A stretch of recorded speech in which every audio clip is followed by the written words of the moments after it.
से कौन मुझे अभिभाषण पे बोलने का मौका दिया, इसके लिए बहुत बहुत धन्यवाद। पांचवा अभिभाषण महामहिम राज्यपाल महोदय द्वारा राजस्थान की विधानसभा में रखा गया और जिस तरह से महामहिम महोदय द्वारा उनके मुखारविंद से इस राजस्थान के सर्वांगीण विकास के रास्ते पर तेजी से आगे बढ़ने की बात कही गई, निश्चित तौर पर हमें आगे बढ़ना चाहिए, लेकिन आगे बढ़ने के लिए किस तरह से राजस्थान की जनता के लिए विकास के सभी द्वार हमें खोलने चाहिए, इस बात पर भी हमें मनन करना चाहिए। महामहिम राज्यपाल महोदय का जो अभिभाषण था, केवल सरकार के हम इसको आत्म परिवेदना कहेंगे तो इसमें कोई अतिशयोक्ति नहीं है। और जिस तरह से उन्होंने इस बात को भी कहा कि अब हमारा प्रदेश मॉडल स्टेट के रूप में उभर रहा है, मॉडल स्टेट के रूप में उभरे, लेकिन क्या मात्र इस अभिभाषण का हम लोग यहाँ उनके मुखारविंद से केलवा दे पढ़वा दे, इससे ये संभव नहीं होगा। मैं कहूँगी कि अगर इसमें इस बात को भी हम रखते कि डबल, जो आपने कहा कि डबल डिजिट की जीडीपी ग्रोथ रेट के साथ देश में दूसरा स्थान राजस्थान का प्राप्त हुआ है, लेकिन एक बात और अगर इसमें जोड़ दिया जाता कि मोदी जी के नेतृत्व में G20 और SCO की जो हमें प्रतिष्ठित अंतर्राष्ट्रीय हमारी जो संगठन है उसकी अध्यक्षता करने के बाद लंबे समय के बाद ये अवसर प्राप्त हुआ है, निश्चित तौर पर वो भी राजस्थान का एक गौरव है। ये भी अगर हम इसमें लिखवाते तो निश्चित तौर पर राजस्थान के ये सभी विधायक सम्मान्य राज्यपाल महामहिम महोदय को भी धन्यवाद देते और राजस्थान सरकार को भी धन्यवाद देते। मैं आज के दिन इतना ही कहूँगी कि जिस तरह से हम देख रहे हैं विगत 4 वर्षों में प्रदेश में कानून व्यवस्था की जो स्थिति बिगड़ी है, ये हम सभी को मालूम है, ज़्यादा कुछ कहना नहीं चाहती। कई बार पेपर लीक हुए, सरेआम हत्याएं हुई, महिलाओं पर अत्याचार हुए, बिजली और पेट्रोल की कीमतें प्रदेश में अन्य राज्यों से अधिक है और युवा वर्ग जो बेरोजगार है, किसान व कर्मचारी वर्ग सभी अपने आप को ठगा सा महसूस कर रहा है। निश्चित तौर पर ये विचार करने की बात है।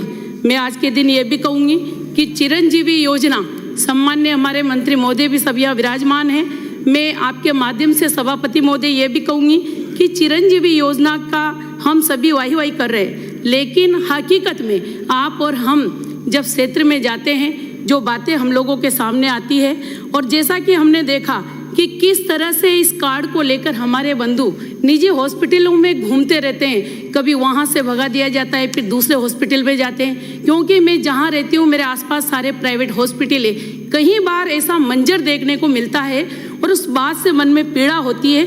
निश्चित तौर पर हम सभी हॉस्पिटलों को पाबंद करें कि जो भी ग्रामीण क्षेत्र से या शहरी क्षेत्र से बंधु इस योजना के लाभ के लिए आए उसे इधर उधर गुमराह न किया जाए, तो निश्चित तौर पर इस योजना को लाना सार्थक होगा। और लंपी वायरस की वजह से हम लोगों ने देखा है कि राजस्थान में 10 लाख गौवंश हमारा खत्म हो चुका है।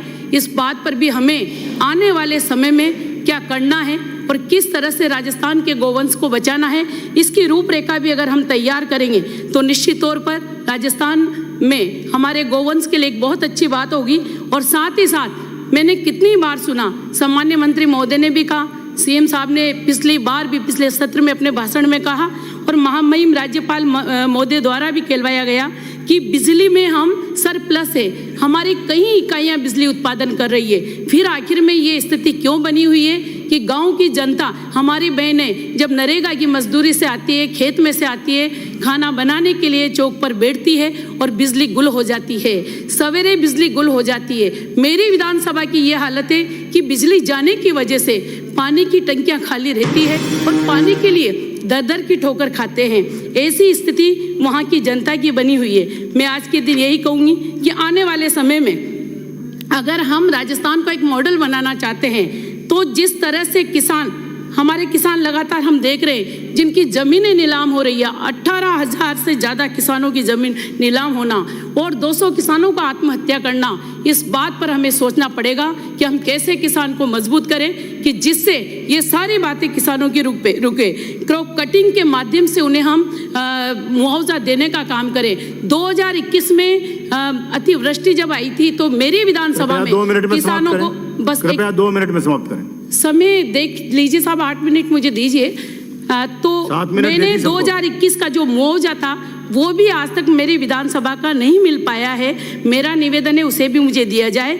और साथ ही साथ मैं ये भी मांग करूंगी कि जो खनन की आपने बात कही है, महामहिम राज्यपाल महोदय द्वारा कहलवाई गई है कि हमने 7,279 करोड़ रुपए संग्रहित किए थे जो हमारे खनन दाता थे उनसे अंशदान के रूप में। आपने 3,164 करोड़ रुपए खर्च कर दिए। लेकिन मेरा निवेदन है कि मैं जिस विधानसभा से आती हूँ वहाँ की कितनी राशि बनती है मेरी विधानसभा की, उस जिले की, उस राशि को वहाँ पर क्यों नहीं खर्च किया जा रहा, इस ओर भी आपको ध्यान देना चाहिए। और सम्मान्य हमारे UDH मिनिस्टर साहब यहाँ विराजमान है, मैं उनसे भी कहूँगी, आपने कहा कि ट्रैफिक लाइट फ्री सिटी बनाने का आपने जो प्रयास किया है कोटा के लिए, एक अच्छा प्रयास है, हम धन्यवाद देंगे आपको। आपने 460 करोड़ रुपए का जो 3 अंडरपास बनाए और 5 फ्लाईओवर बनाए वो ठीक है।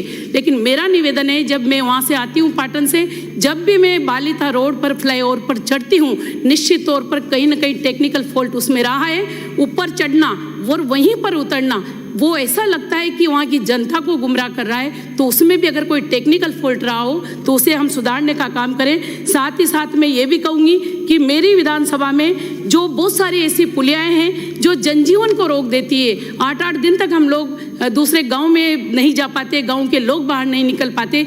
ऐसी पुलियाएँ मैंने लिखित में भी सम्मान्य CM साहब को भेजी है कि बजट में उनकी घोषणाएँ की जाए। जैसे कि मेरे कुरेल नदी पर एक पुलिया का निर्माण है, उसे भी मुझे दिया जाए। जयस्थल एक और हमारी कोटकिया बालाजी से जगन्नाथपुरा सड़क पे है, उस पर भी एक मेज नदी पर जो पुलिया बनेगी उसका भी मैंने प्रस्ताव बनाकर भिजवाया है।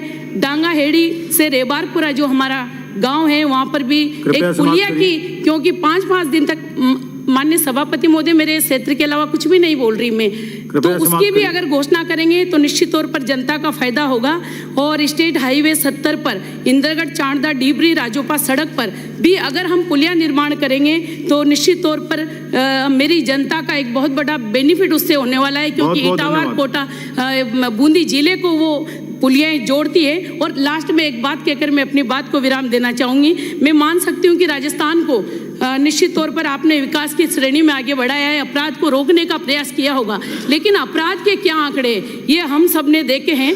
8 लाख से ज़्यादा, 8.5 लाख से ज़्यादा मुकदमे दर्ज होना, और साथ ही साथ 27,000 बहनों के साथ, बहन बेटियों के साथ दुष्कर्म के मामले जो आए, निश्चित तौर पर इस राजस्थान के लिए संसार कर देने वाली बात है। एक ही बात कह के अपनी बात को विराम देना चाहूँगी कि माननीय सभापति महोदय, राजस्थान प्रदेश की एकमात्र हाई सिक्योरिटी जेल अजमेर में जो हार्डकोर अपराधियों के द्वारा अवैध गतिविधियां संचालित की जा रही है, जिससे कि परेशान होकर आए दिन जेल में बंद अपराधियों द्वारा भूख हड़ताल पर बैठना, ये हम सबके सामने है। कहीं ना कहीं हम इसको रोकने का प्रयास करें। और साथ ही साथ जो हमारे उदयपुर कांड में जो अपराधी थे जो वहां पर बैठे हुए हैं, वो लगातार मोबाइलों के माध्यम से पाकिस्तान में इंटरनेशनल कॉलिंग करना और भी देशों में, इसकी जांच करवाई जाए, इसकी छापेमारी होगी तो निश्चित तौर पर हम लोगों के सामने ये सारे आंकड़े सामने आएंगे। आपने बोलने का मौका दिया, धन्यवाद। धन्यवाद सभापति महोदय।